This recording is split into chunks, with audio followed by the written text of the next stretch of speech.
Hey guys and gals, welcome to a new episode, and today things are going to be obviously a little different. There were some changes that I said in my previous video, and that's what this is all about. Again, check it out.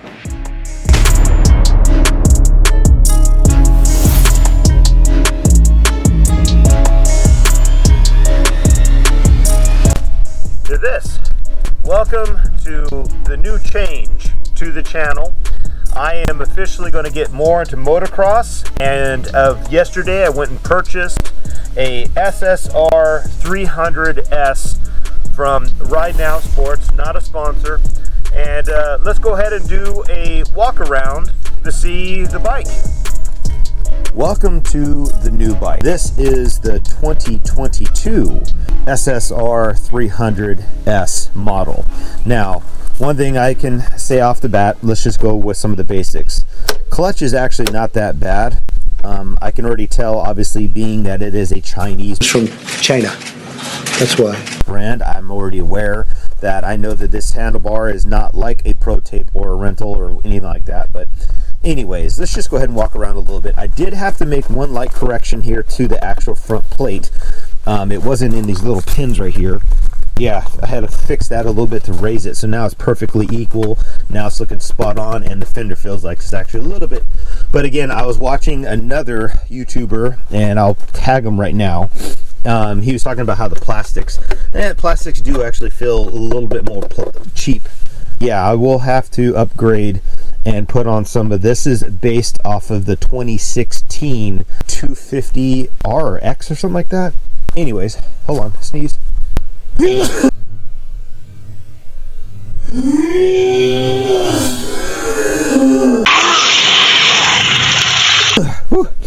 Anywho, let's dive into these brakes a little bit.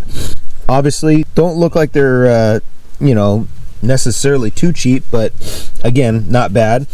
The front tire coming stock is an actual Kenda that is pretty awesome. I thought that was pretty cool that they have that for this type of thing. I was kind of expecting a little bit cheaper of a tire, but oh well. And obviously the dimensions on the tires are 80 by 100 by 21, so that's standard pretty much for that type of bike.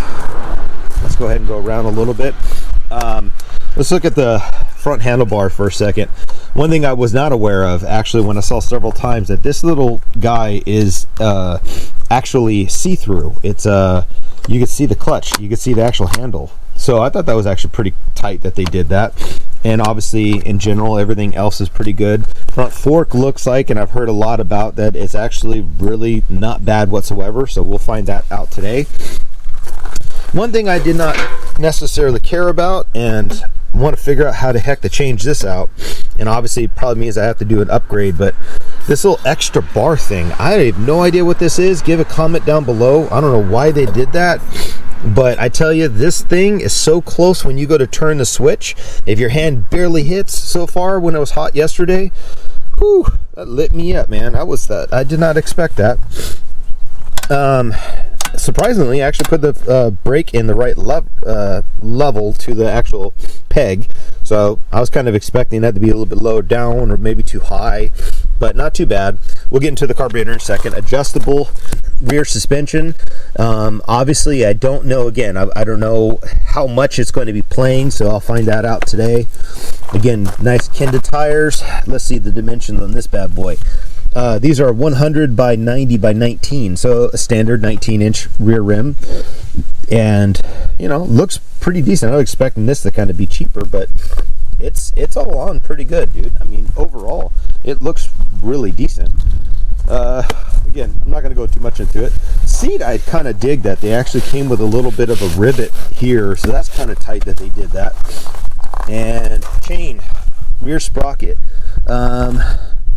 Is it T6? So I have no idea what size teeth or how many teeth are on it. I don't know. Anyways, but in general, it actually looks not too bad. Let's go ahead and look at one thing that I noticed off the bat that was different was the carburetor. So this is something, if you do get this model, one thing I'm trying to figure out here. This is the red and the black chokes. This is for a cold start. This is for a hot start. So when it's already hot and it all of a sudden just will not start, you pull that bad boy, bam, light her up with the electric start, and it will go. So I thought that was actually pretty tight. And generally it looks like it's not too bad. I mean, I don't know. I'm gonna have to see and play with this thing. I have, like this thing, I have no idea what this is right here. I have to look that up, but that looks like that's some type of adjustment. So I'm gonna have to see about what that is all about. I've heard a lot of issues regarding the carburetor, and this does not look like the model that was on the one guy. In the meantime, this is pretty much it. So today we're going to actually take him out on the track.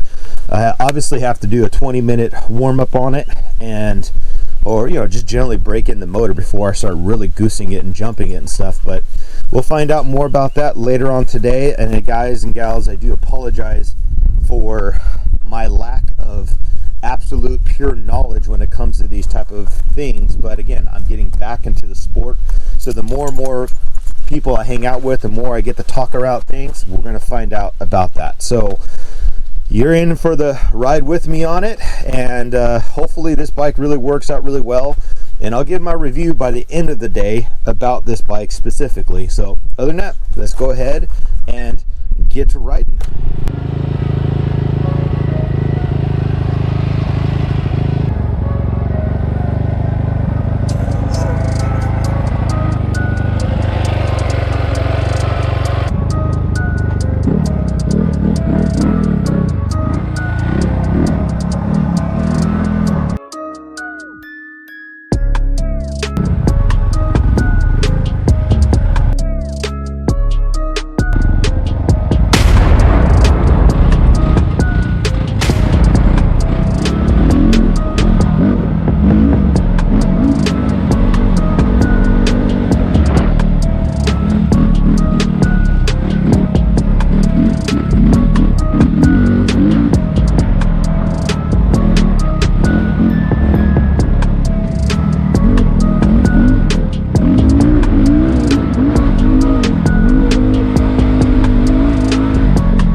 It's a brand new motor. Oh yeah, So that thing out. It's brand new. It is.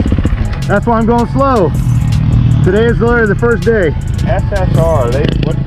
Chinese. Okay. It's the Chinese off-brand. This is the 2016 Honda 250F model. Yeah. So exact same frame as the Honda, same plastic as the Honda. The only thing about this is it's a carburetor injected.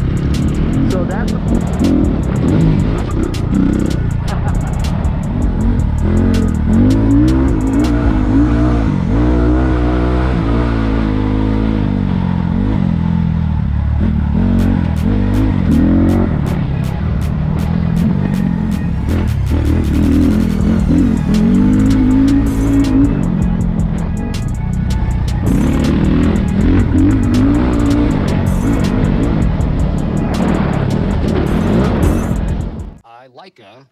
do the cha-cha. okay, guys and gals, we are now going to talk about the review of the SSR 300S that I got to use yesterday. Obviously on the track, got to basically get the bike fully warmed up, broken in, not obviously fully, but definitely was able to run it a couple laps for about, I think I did about 7 or 8 laps, just medium, couple here and there, let it fully cool down, then went back, did a couple more laps, warmed it up even again and more. So I put on at least about a solid hour to 2 hours on it. Then I opened it up just a little bit, just enough, but I was actually not able to ever get even into 4th gear on that track, which I probably could have, but again, I have not ridden in 10 years. You're old. So the video that you saw before, I wanted to just say, it's hard going from a street bike to a dirt bike and being absolutely proficient at both of them when I haven't done this in such a long time. But again, it was a blast. So let's go ahead and dive into the pros and the cons. Ready? Let's go. First and foremost, the pros on this, I have to say, is in itself, the bike is a very beautiful bike. It's very appealing, and it literally does everything that you would expect it to kind of do, regarding being that it's a motocross, not more of a trial, but a motocross style bike. I could see it being used obviously for trails and for motocross. And if it being for motocross, we'll go into the cons on that, but it definitely had the power. So I'm really very happy so far with this purchase, the bike being able to produce as well as it has. So yes, I have to say, awesome, well done. One of the pros I have to say about the bike, it really was a good bike. It did everything that I really was kind of questioning. It had the power, it had the suspension, it had the torque and the power needed to really do what I thought it was going to do. Now, I was again questioning the carburetor, and once I was able to actually play with and adjust the valve in the beginning of the video, this little piece, once I got it a little bit higher, then I was noticing it definitely did not bog in the turns as much as it did, and it basically kept the power going. So you know what, once I played with that little adjustment for the carburetor, it worked really well. Overall, the bike is, if you're looking for power, and especially if you came from an old school 2-stroke and you're looking for a modern, obviously 4-stroke style, yes, this is a great bike for the price. And again, obviously if you go to one of the standard Japanese brand styles, it's going to be performing much better. But again, it's up to your preference on what you want to try to do or accomplish. If you want something that's going to be absolutely 100% all the time and it's going to last, well, obviously the Japanese style bikes have been proven to be that much. So this is definitely a test. But so far what I've seen, the shifting, the clutch, the power, the suspension, everything was really cool. So that's definitely a good thing. Okay, so the cons. Obviously, it being that it's a carbureted 4-stroke, let's say the performance of the bike when it's not hot. I noticed one thing, I read all the reviews. When you start this bike, make sure that it gets warm before you use it. So I literally had the choke on for like 2 minutes. And even then, once I killed it, I still had to rev it a little bit to kind of make sure the fluid was really flowing. Then once I adjusted that valve, I noticed definitely it always had that pop, and I didn't really have to rely so much on the clutch in some of those turns. It felt more like a standard 4-stroke. But the minute that I noticed it was idling a little too high, I adjusted it down. Then that's when the bogging began in the low end. So when I would come into the turn and I would go to let go of that clutch, I could feel it. It would just die out, or it would not have that power. The other con is definitely, again, being that it needs to be warm. You have to make sure if it's not warm, it's going to not really perform at the very beginning. So you have to warm the bike, and it takes some time for that. So just know that in advance. The second thing that was 100% I had to do was eliminate the Kickstarter. That actual lever, I had to take it off. The reason why is every single time I noticed that my right leg kept kind of pushing that the kick lever back further, and each time I could hear in the background a noise like it was thinking I was going to try to kickstart it. So once I took that off, then I noticed on how much better it was. That was something I had to adjust. If you do have it, it's really hard. If you're doing trail riding, I think it's totally fine. But if you want to do more motocross, it's going to get in your way. I promise you, you're going to have to do what I did. You're going to have to take it off. So anyways, that's one thing that I had to do. Just be aware, and I think this is going to come in general, if you do get a Chinese style bike, people really are just going to automatically kind of judge you and look at you. Not in necessarily a negative or positive way, but they do kind of want to go, why would you do that? Why didn't you just get a Japanese? You suck and you know it. But a lot of people were staring, trying to figure out about my bike. And they were kind of looking for all the cons more than the pros. Just be aware of that. So wherever you go, because it has an off-brand, you're going to kind of have that look. Whatever, who cares? You're riding for your enjoyment, not them. So just know that in advance. You could tell, isn't necessarily up to par 100% with some of the Japanese brands. So just know that in advance, that if you're expecting it to be identical to a 250F Honda, it's not going to be. So just kind of get that out of your mind. Once you know that, you go for a ride, you'll understand and get what I'm talking about. Again, cons wise, I've only ridden it once. That's the most I could tell you for right now. But overall, this bike, I would have to give it a very good rating.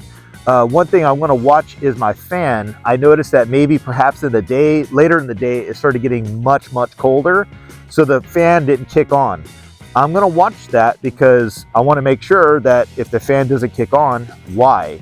And getting this bike, it comes with a 30-day warranty on the motor itself. So if something is broke, I will definitely take it back. But just want to say, guys and gals, that's what I think of this bike so far. Thank you guys and gals for watching my video. And again, I have more coming up on with this bike. But again, please help the channel out, give a thumbs up, like, all that fun stuff. And I'm going to be doing more and more content with this bike. So just give me some time, and hopefully this thing behind you will transform into much more of a friendly pal for this guy. All right, take care, peace out, and until next time, ride safe, bye.